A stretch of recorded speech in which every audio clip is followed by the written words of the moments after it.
guys, welcome back to We Watch Movie. I'm Mike. I'm Jay. And this is Michael Myers' post-Halloween Kills Arts and Crafts special.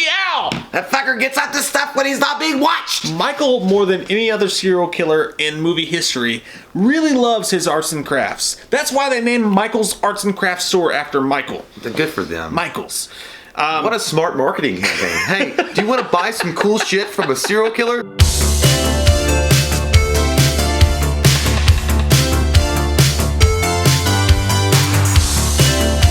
Shit. This is the place. So, Janae Wilson, awesome, very special. Janae. We thank you very much. We have a tier on our Patreon where you can pick a review or a video that you want us to do, and she had a really special one, really nice idea. Michael's top post-kill arts and crafts special. I like it. I like what you've done here. I like this. This is good. I like what I see. If you've paid attention to what Michael does in the films of Halloween, after he kills people, he likes to set up a special section. And it's always been like curious to me, not just him, but Jason Voorhees as well. It's like, how'd you get much fucking time to do that? In Halloween 1978, Michael took Linda's dead body, and for Laurie to find, he spread her out on a bed. If you remember, he put Judith's headstone behind her. Right. There's a pumpkin over here. It's a beautiful scene. It's well set up. It's very artsy. I liked it a lot. And you know what? I dare anybody to judge that scene not being artistic and expressionism at the same time. Michael's an artist, and he was trying to show you what his love of his sister and as well as the thrill of the kill. And fuck Laurie for not appreciating that. That was a great scene. It also reminded me of something. This is my Magnifico. It reminded me of the cover issue of Hustler's October issue.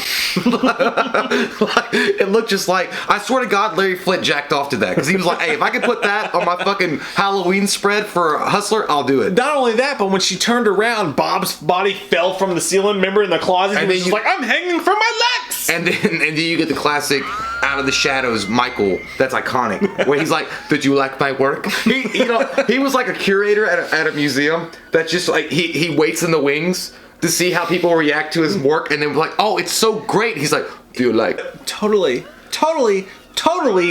She finds her in a cabinet. She opens up the door and she's sitting there with her eyes crossed, like, yeah, totally.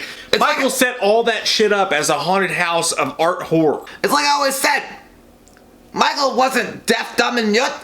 That piece of little shit was watching PBS art curators. That's what he does. Like it really was. If he was sitting down watching PBS while he was acting like he was catatonic and learning about all this artistic expressionism, and then he's like, hey, if I kill him, I gotta be remembered though. I gotta have something that says something. That's maybe what he was going for the whole time. And then in Halloween 2, you've got Nurse Alves. The blood scene is the best post-arts and crafts Michael Myers scene in that film. You remember when they walk in and you've got the one scene where the doctor, they flip his chair around. I like that one. He's got the fucking the goddamn the needle in his eyeball, and he's just like, it's like Tango and Cash. We've been set up. You got that scene, but the main scene in Halloween 2 is Nurse Alves. When he sets her on the bed, he drains her blood out. He's sitting on the thing with the IV in her. The blood's drained out. It's all over the floor. It's all over the place. And then remember, Jimmy slips on it and hits his head. Oh, it was great. And when you walked into that, you're like, God damn, that motherfucker's sick. And again, like, that scene was so well filmed with just the blood puddle around her while she's laying there. That was all Michael's arts and crafts skills on display. What's that, what's his name when he slipped in? It's like, oh, shit. God damn, I just got these scrubs. Motherfucker. Because it is gross. It's nasty. It's gross. And the fact that he took his time to do that. Motherfuckers, do you understand how long that would take? Halloween 3, there's no Michael Myers, so there's no Michael Myers arts and crafts. We move on to Halloween 4. In Halloween 4, a scene that is often forgotten and very easy to look over is Deputy Logan. At one point, she sets the tray down of the coffee on the table, and then the camera pans over, and Deputy Logan is sitting there, and he's a fucking pretzel. He's literally a pretzel. His arm is behind his head. His fucking table. His head's on the fucking table. He's just like, Michael just didn't really like that motherfucker, because whatever he said, like he either didn't like the brute cologne that guy was wearing or whatever it was. Because dude, if you look at him in that scene, he's like. Also looks like, fucked up!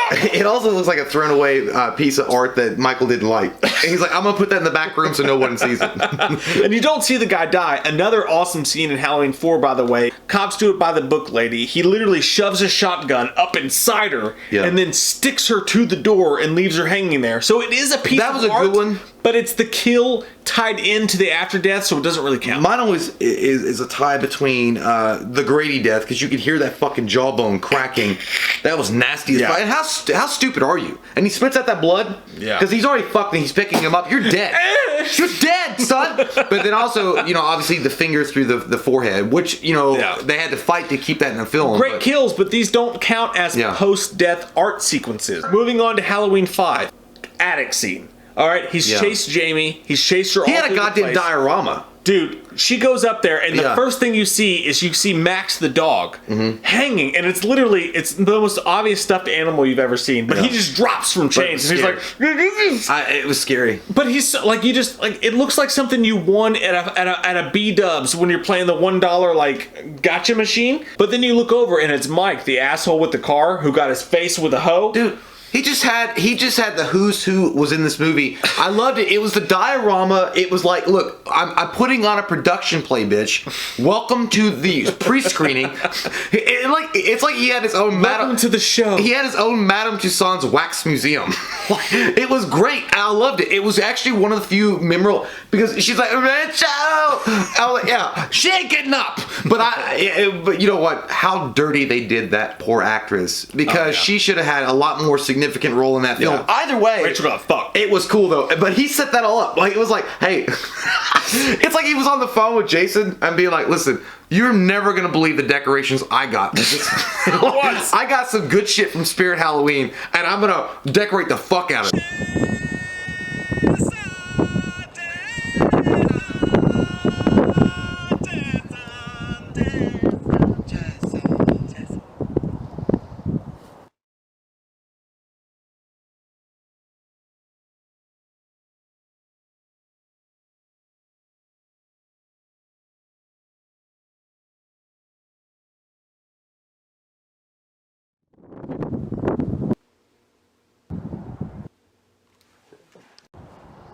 And then you look So further good. to your right, and Rachel's in the chair like, I got fucked over by this whole franchise. And you know it's true because she did. Yeah. And not only is that a whole art installation in itself by Michael Myers, but you look further into the corner over here, and he's got a wicker basket set up as a fucking casket for Jamie with her picture and candles around it. You know, like, he got Michael really went hardcore arts and crafts for this sequence. You know, he got that wicker basket from QVC at midnight, and he was planning this out for a long time. Because, here's the thing. You spilled wine all over the duvet. Obviously, I love Halloween.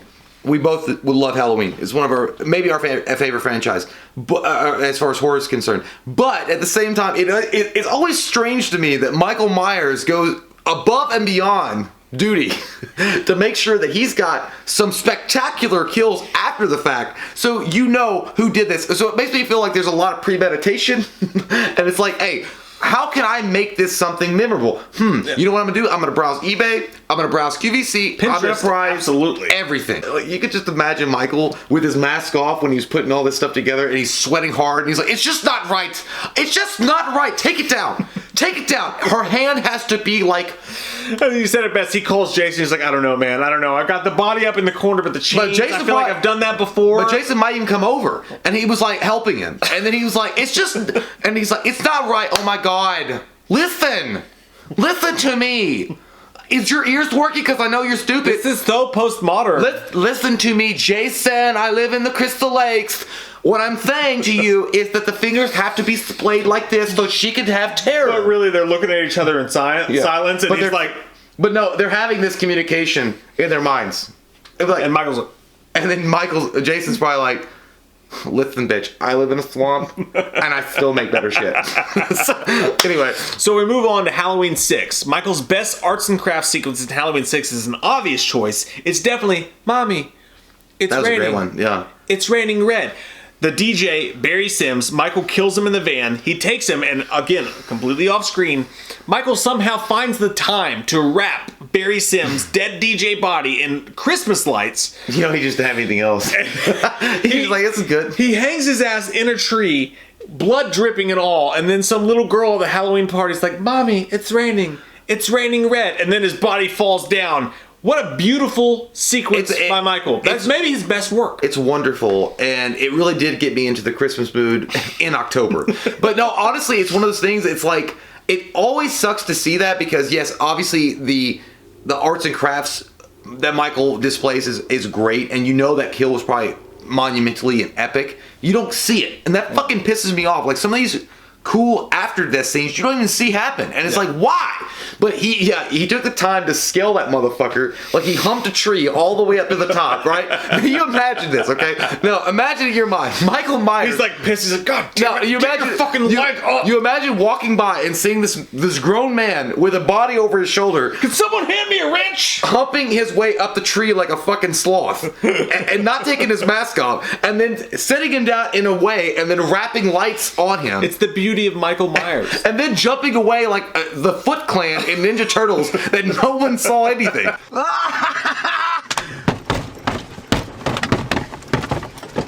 Mike! And moving even forward past that, H2O, Sarah, her death. Sarah. Her boyfriend dies in the dumbwaiter. The next thing you know, you see her hanging in the middle of the pantry with a light bulb in the center of her chest. Sparking and shit. Maybe the prettiest work that Michael's ever done post-death. But that cool. shit was freaky as fuck looking. For a movie that didn't have barely any good kills whatsoever, that was one of the best post-death art pieces by Michael of all time. I liked it. I also liked the in the dumbwaiter that he put the kid from Jumanji. He stuffed that motherfucker. Yeah. He stuffed it like a Thanksgiving turkey. Woo! If that guy was in my art class, he was getting an A no matter what. That was the best kill from H2O. Now, there's not a lot of great stuff in Halloween Resurrection as a whole. But one thing interesting that Michael Myers does, if you pay attention in Halloween Resurrection, there's 2 security guards. One of the security guards goes to look for the other security guard. He finds his head inside of a washing machine or dryer, I can't tell, a la Halloween 6 when he put Deborah's head in that thing. Yeah. But he finds his security guard partner's head inside of a washing or dryer. Don't lose your head. And then he goes looking for Michael Myers and trips over a body, which happens to be the headless body of his friend. So Michael cut his head off, put it in a dryer, and then left his head hanging there, sitting there on the floor. Not the best. Not the best, but very interesting artwork, Mike. Yeah, overall, let me tell you something. Have you been depressed lately? And I know, look, you started out very strong in your career and you went through some ups and downs, but you always maintained that artistic expression that we all came to love and expect. Even at your worst. But now is it Busta Rhymes? Mm-hmm. Is it just where you are at this point in your career? It almost feels like Michael was depressed and he just said, fuck it. Nobody appreciates what I'm doing anymore.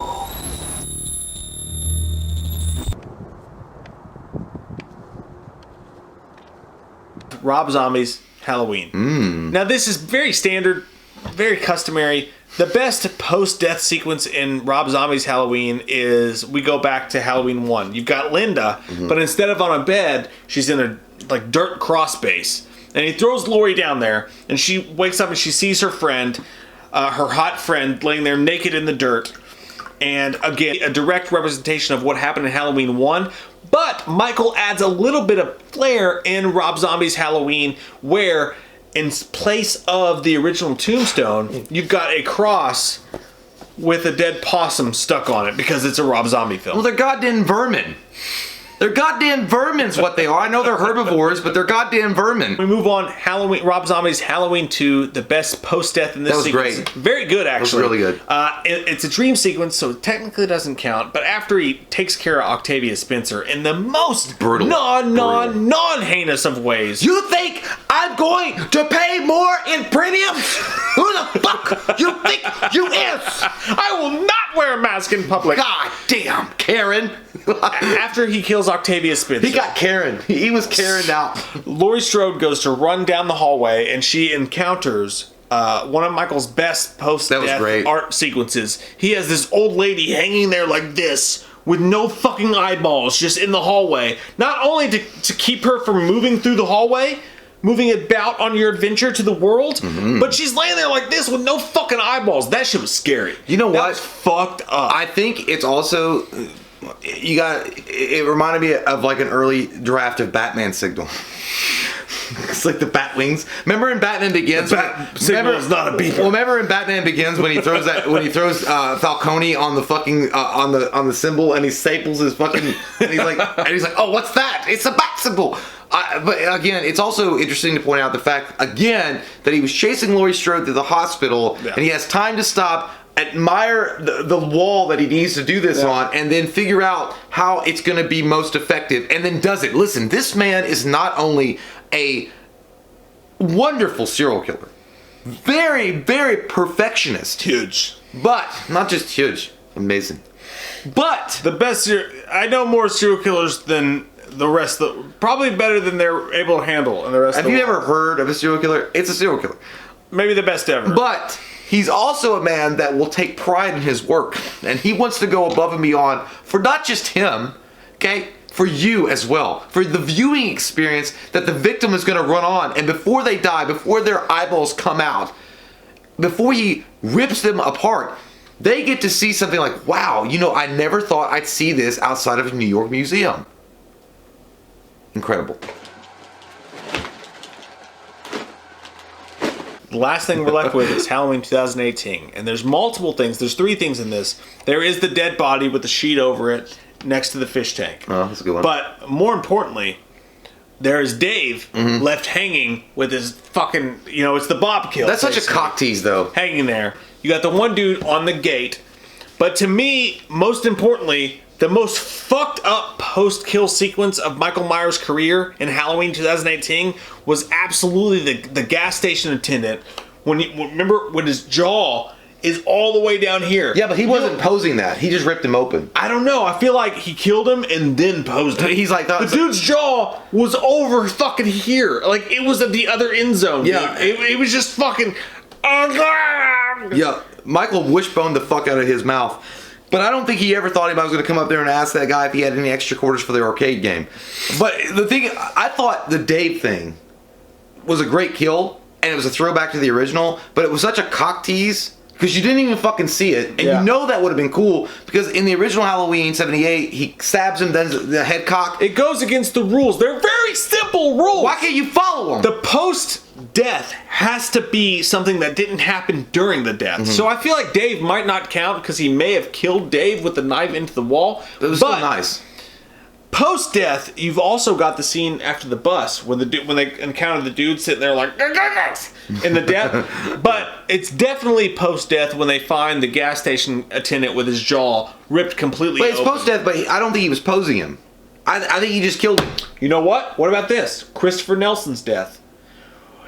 That's it. That's the one. That's the one. That's the fucking one. When the car pulls up and he opens the door and the dude's holding Christopher Nelson's fucking emptied out, hollowed head and his fucking... There's lights in that bitch. He's carved like a pumpkin. That's got to be the one. You know that's what? Gotta be the and best you know what? one We're sorry it took us so long to get to that one, but that's where it is. That's the best That's where it is. Yeah. That motherfucker, like, I swear to God, that shit was like, I saw that, I was like... I made you a nano-lantern. I was like, woo, they're going all out for this one. So there you have it. Janae Wilson, thank you for being a Patreon and being a friend. You're fucking cool as shit. That was a great video topic idea. I hope you guys enjoyed this. These are our favorite post-death Michael Myers arts and crafts scenes from each of the Halloween films. There we go. We hope you guys liked it. We love your fucking faces. Yeah, comment down below with your all's favorites. If you're new to the channel, click the subscribe button, get some goddamn whale up in you. And you know what I said? Fuck you!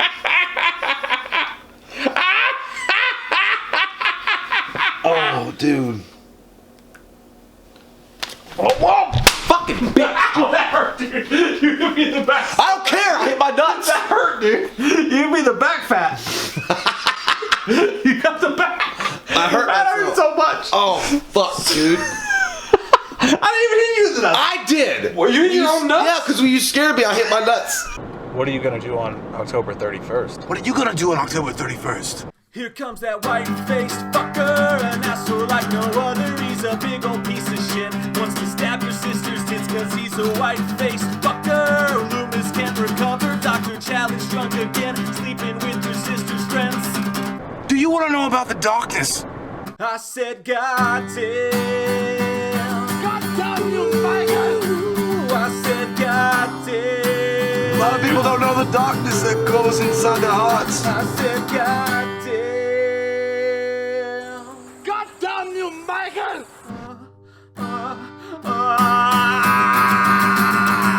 What are you gonna do on October 31st?